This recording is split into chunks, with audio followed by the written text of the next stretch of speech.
When my wife texted, "I'm not your property," I stared at the screen for a long time, not out of anger but out of disbelief. This was the woman who once said she couldn't breathe without me, the same woman who'd cried in my arms the day we moved into our first home. And now, all of a sudden, she was speaking to me like I was a stranger trying to claim her freedom. I could feel my hands trembling as I typed back, "And you're no longer my wife." It was the first time in years that I felt both pain and peace in the same breath. 15 minutes later, my phone lit up again. Incoming call, Emma. I didn't answer. The truth is, I didn't know if I wanted to hear her voice or forget it entirely. Every ring dragged me back through months of slow emotional decay. The distance, the late nights, the cold replies, the way she started turning her phone upside down whenever I walked into the room. It didn't happen overnight. The erosion began quietly. Skip dinners, excuses like, "I'm tired," or "It's just work stress." I believed her. I always believed her because I wanted to. I thought love meant patience, understanding, and forgiveness. But what I didn't realize was that love also meant honesty. And she had stopped giving me that a long time ago. One night, I came home earlier than usual. The lights were dim, her laptop was open on the couch, and I saw a message pop up before the screen locked. "I wish you were here instead of him." I remember that line burning into my memory like fire on dry wood. My chest tightened, my pulse raced, and yet I said nothing. I just stood there, silently watching the woman I loved disappear behind a mask of lies and late-night work calls. When I finally confronted her weeks later, she didn't even deny it. She just sighed, rolled her eyes, and said, "You're suffocating me, Ryan. You don't own me." I wanted to scream that I never wanted to own her. I only wanted to be loved by her. But she didn't want to hear that. She wanted distance, control, independence, words that sounded noble but carried the scent of betrayal. That's why when her text came that morning, "I'm not your property," I didn't hesitate to reply, "And you're no longer my wife."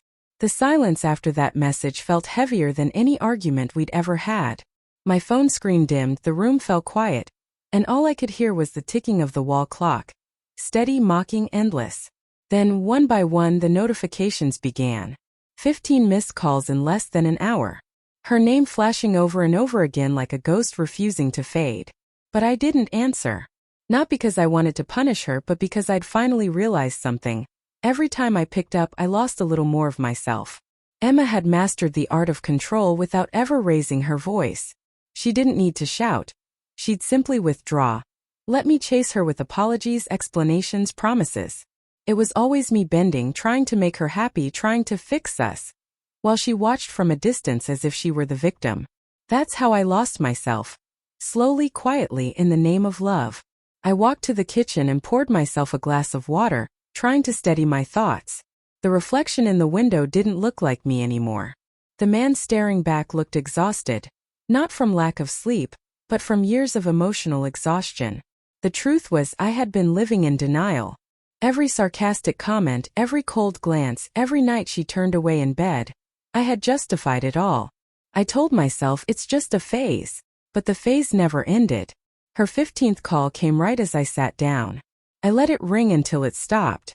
Then came a text. "Ryan, please pick up. It's not what you think."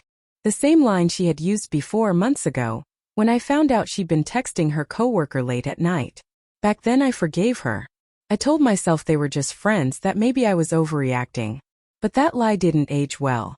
Because friends don't send each other heart emojis at midnight. Friends don't meet in hotel lobbies after late meetings. I finally turned my phone face down and whispered to myself, "No more. Not this time." I wasn't going to let her rewrite the story again, not twist it until I became the villain. I had been the one who stayed, who tried, who begged for us to heal. And yet, in her version, I was the one trying to control her. As the hours passed, the missed calls stopped. The silence returned, only this time it felt freeing. It was the kind of silence that comes after a storm, when everything broken lies still, and you finally see what remains. The next morning, sunlight crept through the blinds, painting long lines across the bed where she used to sleep. Her side was still untouched, the pillow cold, the blanket folded. I stared at it for a while, realizing that love doesn't always end with shouting or slammed doors. Sometimes it ends quietly, through a single text message that finally closes every unfinished sentence between two people. Around noon there was a knock on the door. I didn't need to check the peephole to know who it was. I could feel her presence, that familiar perfume, that same nervous shifting of feet.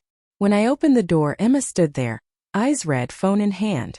"You didn't answer," she said softly, almost like a child who'd lost her way. I didn't reply. I just looked at her, waiting for her to speak. She took a shaky breath. "I didn't mean it like that. I was angry. I just wanted space." I gave a short, humorless laugh. "Space? Emma, you've had space for months. You built an entire world without me in it." She looked away, guilt painting her face pale. "It wasn't what you think," she whispered again, but this time her voice cracked under the weight of her own lie. I stepped aside and let her in, not out of forgiveness but closure. She walked around the house like a stranger visiting a memory, touching the frames, the furniture, the life she'd slowly abandoned. "I thought you'd always wait for me," she finally said, tears glistening in her eyes. I shook my head. "I did. For too long. But waiting became surviving, and surviving isn't love." She reached for my hand, but I stepped back. The distance between us wasn't physical anymore. It was carved deep into every unspoken word. Every night she chose her phone over me. Every time I was made to feel like a burden instead of a partner. When she realized I wouldn't touch her, her tears fell freely. "So that's it," she whispered. "You're really done?" I nodded slowly. "You said you're not my property. You were right. And I'm not your option." There was nothing left to say after that. She left quietly, closing the door behind her. And this time I didn't look back. I sat down, exhaled deeply, and felt something I hadn't felt in years: peace. As I deleted her number from my phone, I noticed the last text she'd sent. "Can we talk one last time?" I didn't reply. Some stories don't need another chapter.